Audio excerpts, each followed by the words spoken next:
Alright, we're going to do a CorelDraw export to Carbide Create today. So yesterday we did our image editing, and today we're going to do our base and how we get that from CorelDraw into Carbide Create. So we'll start with the top for the acrylic slot that we cut, and what you want to do is save this in the export window as your cutout and make sure it's an SVG file.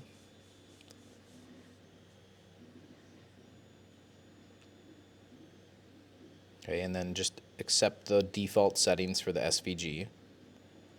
And then you're going to open a new file in Carbide Create. So we want to make sure that our width and height and thickness match our material and that we are set on the Nomad 3. And then what you're going to do is import this image that you saved as an SVG into Carbide Create. And then what we want to do is group these two items together. And then we're going to use the Align tool to center them in the middle of our workpiece. And this prevents us from having any problems with tear outs or the wood breaking. And then make sure you ungroup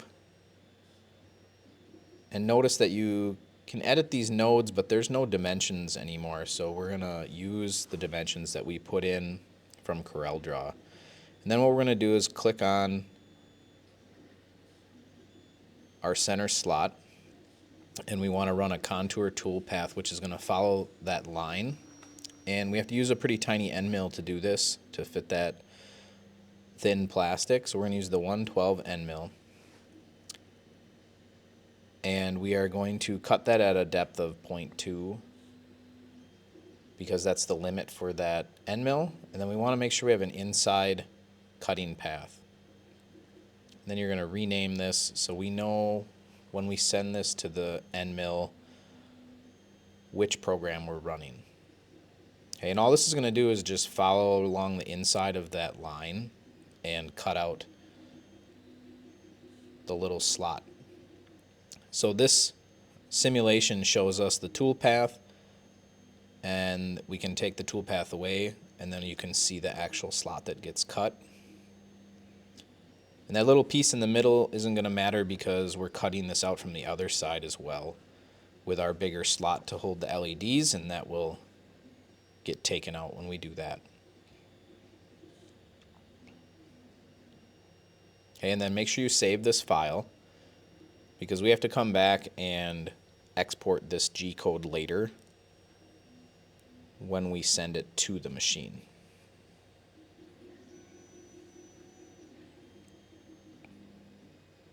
And then we're going to make a new file because we have to do a separate program for the back. We want these numbers to be exactly the same so that the materials match up. So then what we want to do here, we're going to take this bottom drawing, and if you haven't made one, you should make one. Okay, and what you want to do is have this in the exact same spot on the other side of your base. Okay, so I'm just resizing it here, and I'm letting it hang over on this edge so that there's room for our wire and our LED to go into the base. And all I'm going to do here is hit P to center this on the page so that it lines up at the center of the slot that we cut for the acrylic to fit into. Okay, and then I'm just going to click on it and move it over so it just overlaps the edge on one side. That's the side that our cord will come out.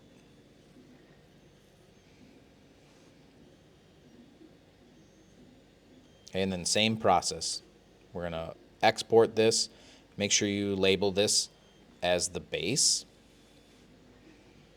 or the bottom so that you can tell these two files apart. Okay, and then again, saving as an SVG file.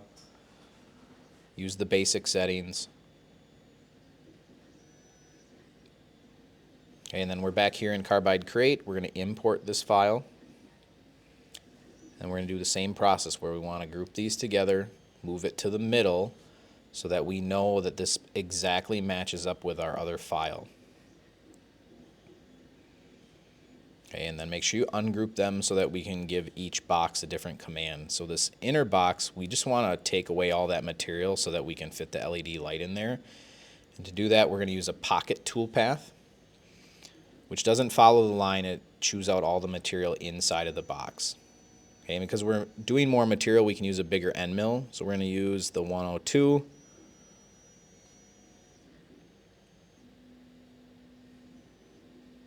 Okay, and all those settings for speeds and feeds are different. And at this point, what you want to do is subtract the total thickness of your material from the 0.2 that we milled out on the other side, so that this will come up and meet the slot for the acrylic that we cut. Okay, and then I can double check this in the simulator, okay, and it shows me this slot that's cut out.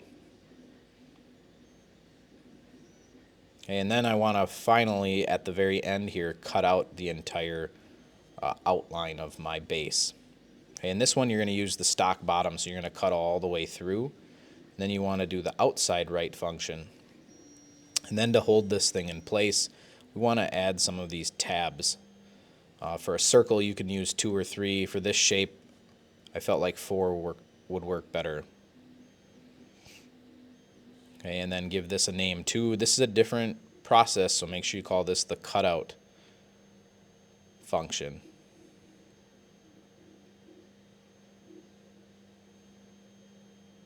Okay, and again, it's a good idea to check your simulator. And now you can see here that we have the whole shape cut out, and now when I tip it, you can see the little tabs. That's going to hold the piece in, and then we can cut those and sand them out later.